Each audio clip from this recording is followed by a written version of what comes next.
So we can't understand which country the traveler is going, but so far as we concerned that he might be going to another country, and the statue suggests that it's a Statue of Liberty, and we know the history of the Statue of Liberty, that on the Independence Day of USA, France gave that statue to America. And we also know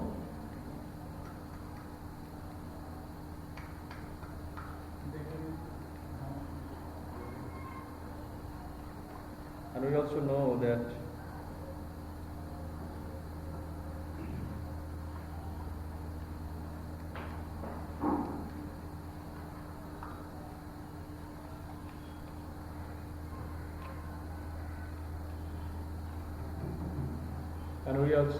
the person, she is going from Peru, and Peru's language we know that is Spanish language. So we can understand from the picture that a person is going from one country to another country, and from one language speaking country to another language speaking country. And same thing we see over there, that so many people are visiting from. Anybody? Joy, would you please go to the office and get a new battery? And we see another picture over here, that is a group of people. They are, we see according to the title, that is the migrants. And migrants, they are going from one country to another.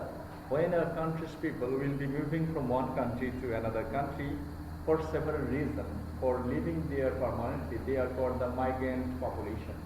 So here we see that the migrant population are going to the second language country. That means when they will be moving from one country to another country, they will come in contact with the native language speaking people. So for an example, if a Bangladeshi person goes to America, the American people will be the natives, and Bangladeshi people will be the migrants. So the migrants will go to America. So in one hand, you will have a different linguistic environment. Another, he or she will have another ethnic setting. Ethnic means a group of people who use same language or the different language. They are called the ethnic people, and the ethnic people will be using same language, same culture, same customs they will be using. So when Bangladeshis will be moving from one country to another, he or she will be keeping in contact with a different language,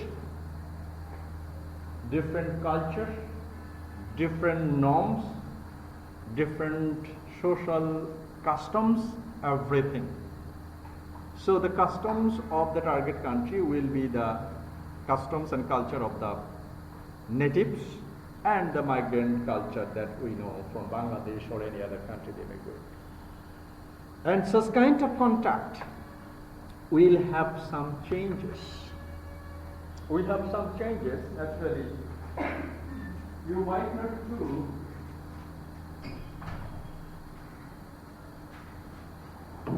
Thank you, Joy, for your help.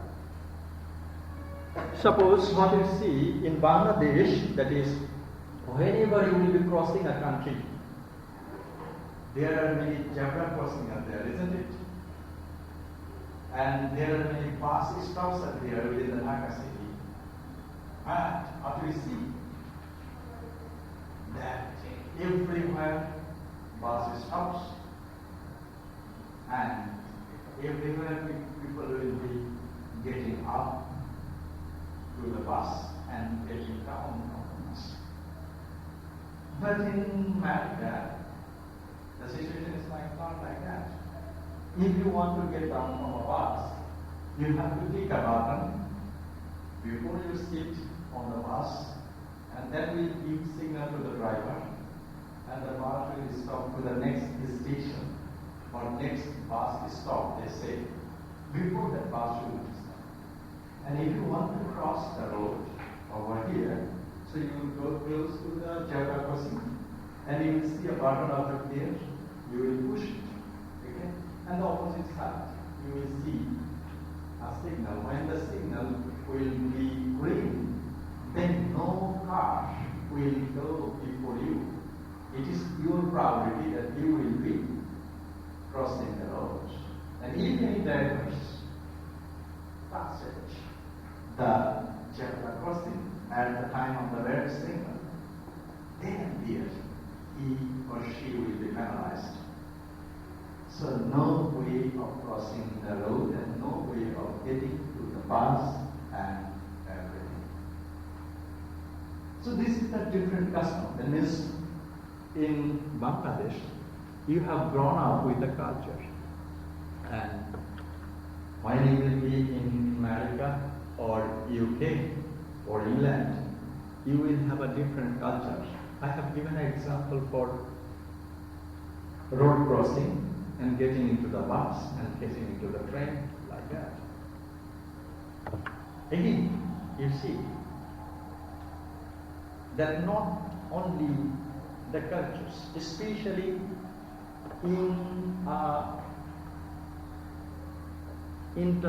a first world country, you will see people from many nationalities. Okay? As you see, the many colors appears. Okay? Some are red, some are yellow, some are red, some are like that. It represents that when you will be moving to a different country, you will have different kind of integration, recognition. You will understand different cultures. You will understand different set of norms. Just like that. So we can say, we say everyone, sir and madam, okay? You call me sir. You call your madams madam, okay? But in foreign cultures, especially in America and UK, they will be calling their professor with their first name. Okay? He or she might be of your father's age or mother's age, it doesn't matter. One thing, I said to one of my professors, that sir, may I call you sir? And no, you can't call me sir. Then I said that, yeah, may I call you your majesty? No, that's attributed to the king and queen. So that is the culture. So at first time, what did I do? I started writing the greetings before the mail, that is, respected sir. Or what do you see? If we say that my professor's name was Dr. Julio Jimenez, so what do they say? They will say, dear Jimenez. The approach will be like that. But what I did, through my whole life, I won't write this address to my boss. I said, respected sir. Okay? So what is the problem with that? Because in my culture, I am brought up in such a way that we will be calling what is sir and madam. But their culture is different. Okay? So, what would be the scenario? Scenario is that even one of our teachers, his name was Robert. So many of the students, hi Robert, how are you? So if you say so in such the academic institution of Bangladesh, what are the teacher and where are they say? So that's a different culture. Even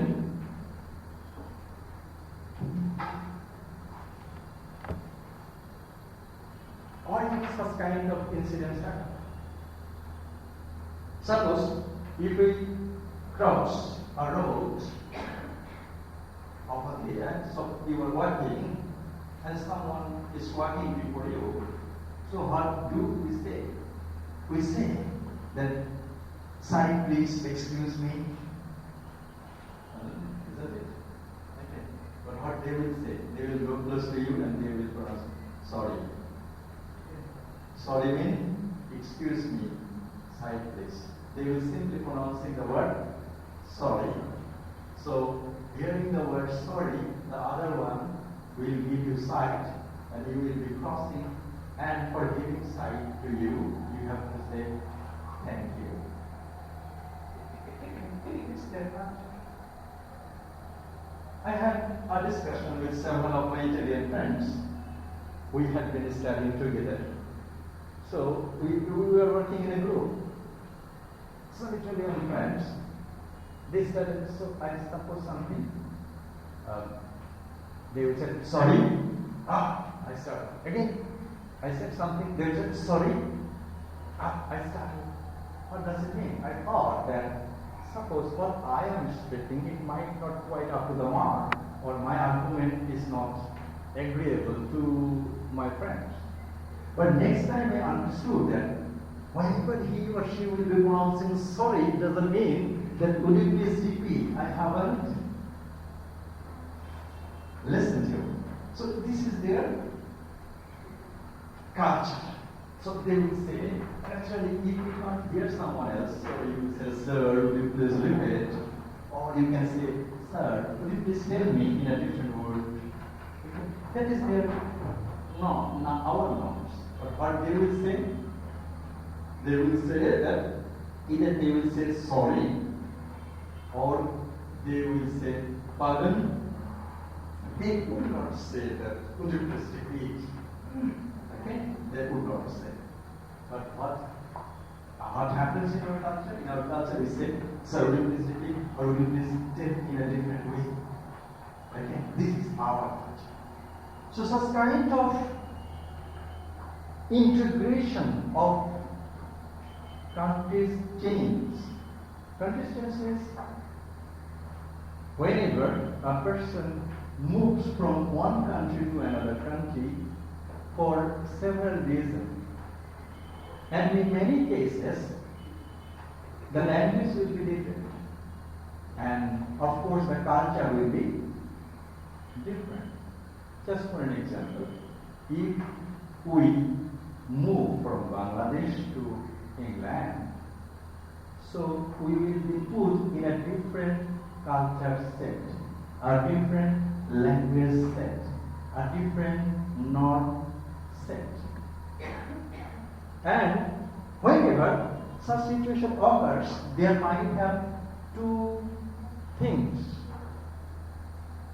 One thing is that, okay, there might be the social distancing, so that if you can't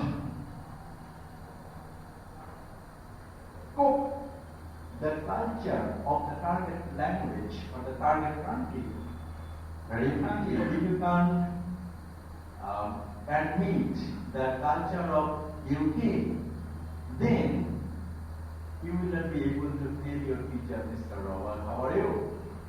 Dear Robert, you can say, okay, that I couldn't say, my officer, that, dear Julio, how are you?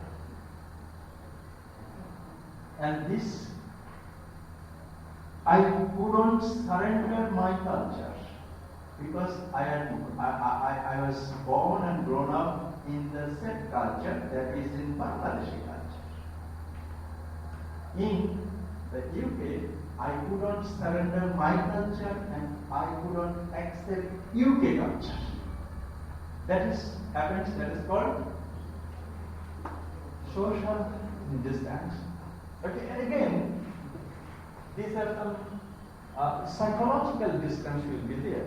That is when incidents happen, such kind of incidents happen, then psychologically you will be different. Okay, that means you can't attach yourself to the target people's culture and target people language.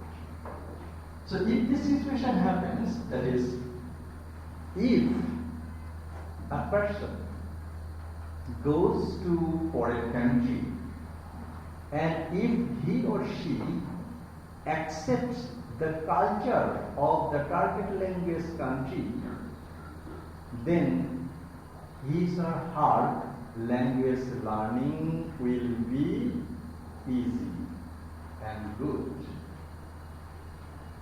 And this method of language learning, or this method of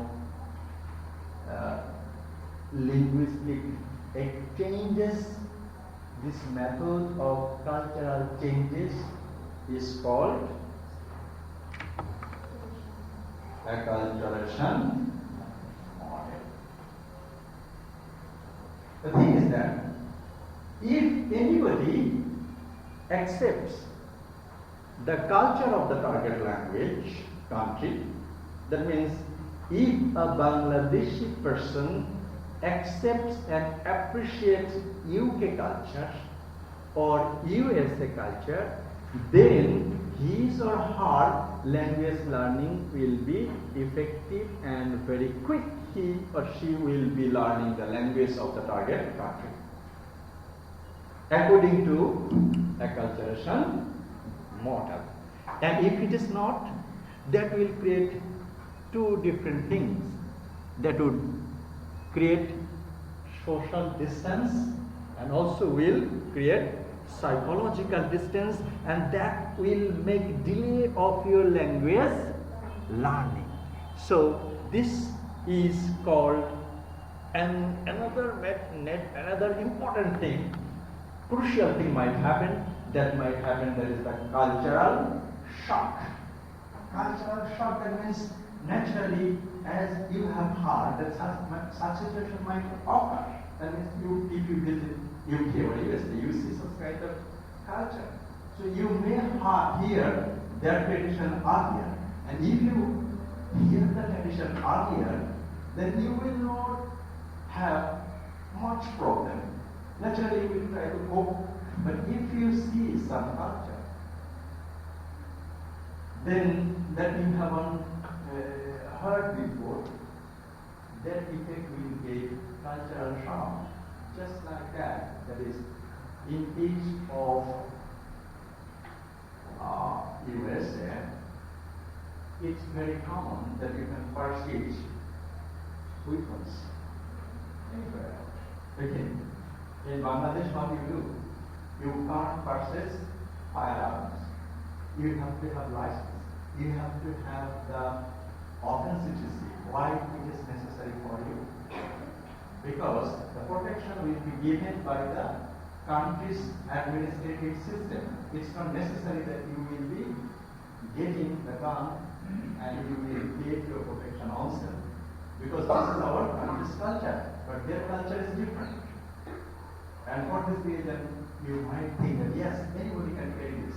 But if you visit UK or the European countries, in many cases, you will see not a gun. You can't have a gun like this. Okay. Even if anybody suspecting, the police suspecting, okay, anywhere you might be stopped by the police. And even another concern is that if you visit somewhere else and you see that some robbers are getting some product from a shop, it is their culture that you will not go there and stop the robbery. What will we see? If we see that someone is stealing something from a shop, what will we do? We'll go and catch the thief, isn't it? It's our Bangladesh culture. What happened here? Now, you are watching that someone is selling some food before you. What is that culture? It is the culture that it is not your duty to stop the thief. It is the duty of the administration. So if you will go there and you will start making quarrel with the thief, and you will get on or the thief will get on. This is the culture. So that situation you will have. Okay. So first time you may accept this culture, you may appreciate such kind of culture. That is called cultural assimilation, cultural adaptation, cultural integration. So in this situation, if you accept the culture of the foreign country, and that is called cultural integration, cultural assimilation, or cultural recognition, whatever may be the case. And if such situation happens, according to cultural model, his or her language learning will be effective. And if that situation is reversed, that will happen social distancing, cultural distancing, or in the further effect that might have cultural shock. And in these three categories, your language learning will not be effective. And that is suggested by a professor, his name is John Schumann. He suggested this model, that is acculturation model of language learning. Okay. So, Schumann was a professor emeritus of applied linguistics and former chair of the Department of Applied Linguistics and TESOL in UCLA, that is the University of California, Los Angeles. So he proposed this proposal in 1978. He said that according to the acculturation model, if anybody accepts the culture of the target language country, his or her language learning will be easy. And if he or she doesn't accept the language or the culture of the target language, his or her language learning will not be smooth. Rather, there will have social distancing, psychological distancing, or cultural shock. That happens in Henry Schumann's acculturation model. Okay, so if we define the term, that is acculturation model is proposed by John Schumann, and that states that L2 learners do not progress beyond the early stage of linguistic acquisition with the target language because of social and cultural distance between the speaker's culture and the target culture.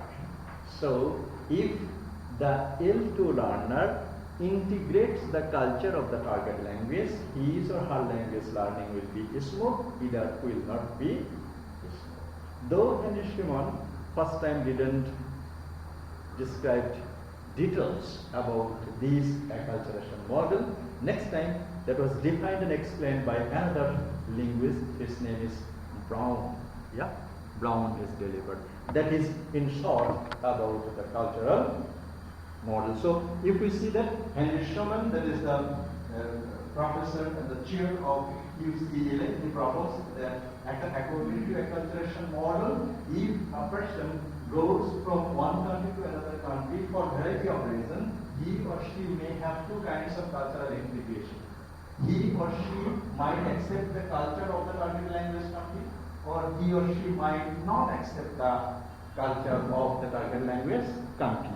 If he or she accepts the culture of the target language country, his language learning will be smooth, or if it is not so, his or her language learning will not be smooth, according to John Schumann acculturation model. Question?